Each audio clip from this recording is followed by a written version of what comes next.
Mission 1, start!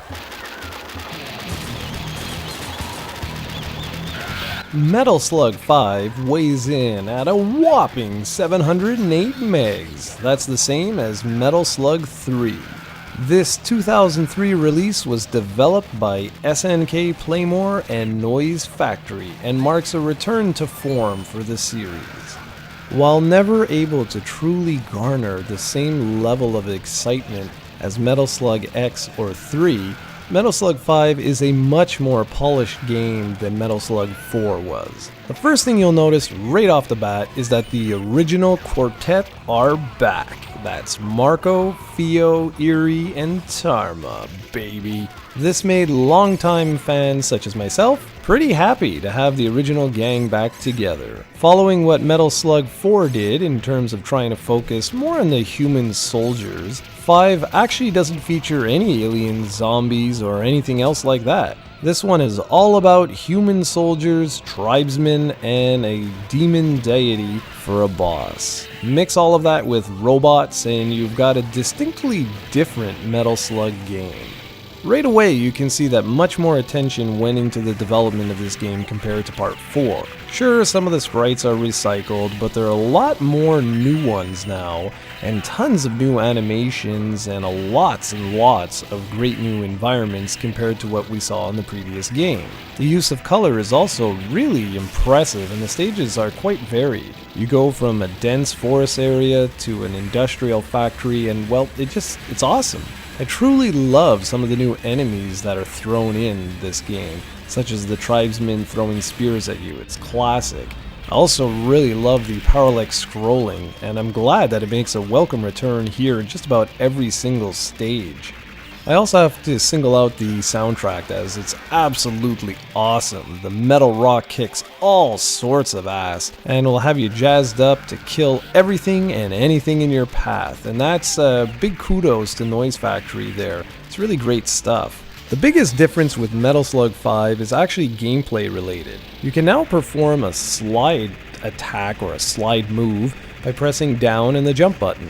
The rest of the controls are pretty much the same as they've always been, with the first button for shooting, second button for jumping, and the third button for throwing your grenades. Being able to slide, though, is really useful, as you can actually slide and not get killed by incoming projectiles, so that's really important, and it sort of becomes a really strategic move. Fear not, though, you can't really abuse this because, well, you're gonna stand up eventually. But what I really like is that it forces you to master this move if you really want to make it out alive. Metal Slug 5 removed just about every transformation in the game with the exception of Fat Mode. And speaking of removals, some of the fans really disliked how the zombies, General Morden, and all of the aliens have been removed because they felt like it hurt the overall humor of the game. But I don't know if I agree with that. The enemy soldiers still have all their silly animations and screams, and the new enemies only add to that, so I think it's still a very tongue-in-cheek game. And yeah, okay, maybe it's not quite as humorous as the rest, but I still really enjoyed it. The branching paths from the previous games have also been reduced to only the first and third levels, which I gotta admit was a little bit disappointing. But that said, I did enjoy the brief cutscenes that play out every now and then, which sort of make the game feel a little bit more cinematic if that's possible. It sort of makes the game feel like it has its plot fleshed out. The classic Metal Slug, Slug Mariner, and Slug Flyer all return, but many of the more silly slugs have been omitted, such as the Ostrich and Elephant slugs. There's 3 new additions that are quite fun to use, the best being the Mech Slug Gunner, which is just awesome. This thing has a punch attack, can shoot machine guns, and has a cannon attack, and can even turn into a tank by pressing down. All around, it's just awesome. There's also a car slug, as I like to call it, which, as it sounds, is, well, a car. And yeah, it's kind of basic and was a little bit of a letdown, but it's still kind of ridiculously silly to jump while you're in a car. Lastly, we have the Spyder Slug, which is about the size of the screen and has access to 2 wicked cannons, plus a harpoon attack. It animates beautifully and is actually quite the sight to behold. Metal Slug 5 was a much better game than 4 was, and I had a lot more fun with it too, but it's not Metal Slug 3 or Metal Slug X.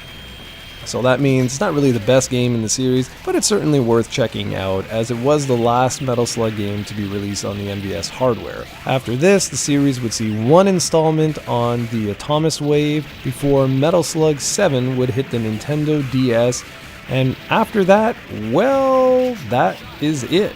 We have yet to see Metal Slug 8, and if we do, the chances are high it'll be on iOS or Android, and I will cry myself to sleep. Metal Slug 5 has been released on multiple platforms over the years. In North America, you can pick up the Metal Slug 4 and 5 combo disc on the original Xbox, or via the Metal Slug Anthology that was released on the Wii, PS2, and PSP. You can go whichever route you want, or you can pick up the AES or MVS original. Whatever you decide to do, guys, it is a very fun game and certainly worth checking out.